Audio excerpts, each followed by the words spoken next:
धन को वही छुपाकर रख दिया वहाँ जहाँ वह दोनों ससुर जमाई ठहरे हुए थे। तब दूतों ने उस साधु को वैष्णव के पास राजा के धन को रखा देखा तो दोनों ने बांध कर ले गया और प्रसन्नता से दौड़ते हुए राजा के समीप जाकर बोले, ये दो चोर हम पकड़ कर लाए हैं, देखकर आज्ञा दीजिए। राजा की आज्ञा से उनकी कठिन कारावास में डाल दिया गया। चिंता में कलावती एक ब्राह्मण के घर गई।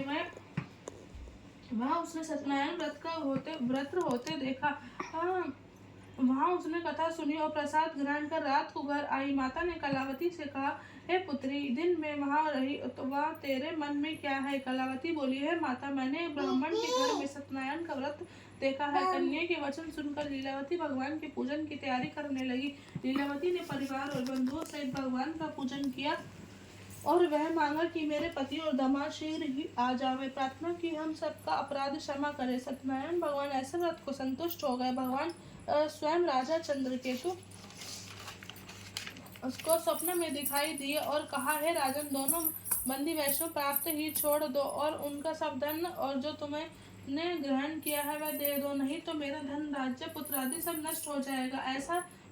राजा को ऐसा वचन सुनकर भगवान अंतर्ध्यान हो गए। प्रातःकाल राजा चंद्रकेतु ने सभा में अपना स्वप्न सुनाया और दोनों वर्णिक पुत्रों कैद से मुक्त कर सभा में बुलाया। दोनों ने आते ही राजा को नमस्कार किया। राजा मीठे वचनों से बोला, हे महानुभावों, भावी वंश, ऐसा कठिन दुख प्राप्त हुआ है, अब कोई भय नहीं है। ऐसा कहकर राजा ने उनको नए नए वस्त्र आभूषण पहनाकर तब उनका जितना धन लिया था उनसे दुगुना धन दिलवाकर विदा किया। दोनों वैश्य अपने घर को चले गए।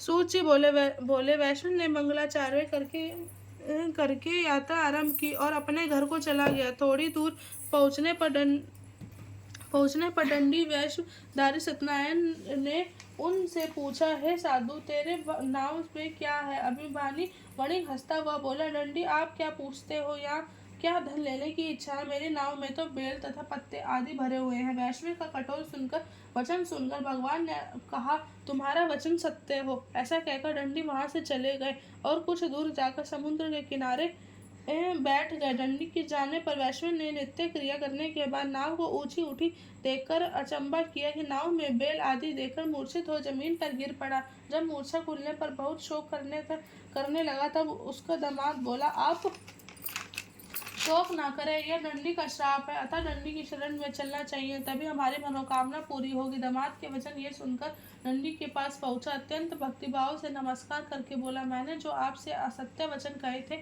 उसको क्षमा करो। ऐसा कहकर महान शोकातुर हो रोने लगा। तब दंडी भगवान बोले, हे वर्णिक पुत्र, मेरी आज्ञा से बार बार तुम्हें दुख प्राप्त हुआ है, तू मेरी पूजा से विमुख हुआ है। साधु बोला, है भगवान, आपकी माया से मोहित ब्रह्मा जी भी आपके रूप को नहीं जानते, तब मैं अज्ञानी कैसे जान सकता हूँ? आप प्रसन्न होवे, मैं सामर्थ्य के अनुसार आपकी पूजा करूंगा, मेरी रक्षा करो। पहले के समान नौका में धन भर दो। उसके भक्तियुक्त वचन सुनकर भगवान प्रसन्न हो गए, उसकी इच्छा अनुसार कर वर देकर अंतर्ध्यान हो गए। तब उन्होंने नाव पर आकर देखा कि भाव धन से परिपूर्ण है। फिर वह भगवान सत्यदेव का पूजन कर साथियों सहित अपने नगर को चला गया था। जब उसके नगर में निकट पहुंचा तब दूत को घर भेजा।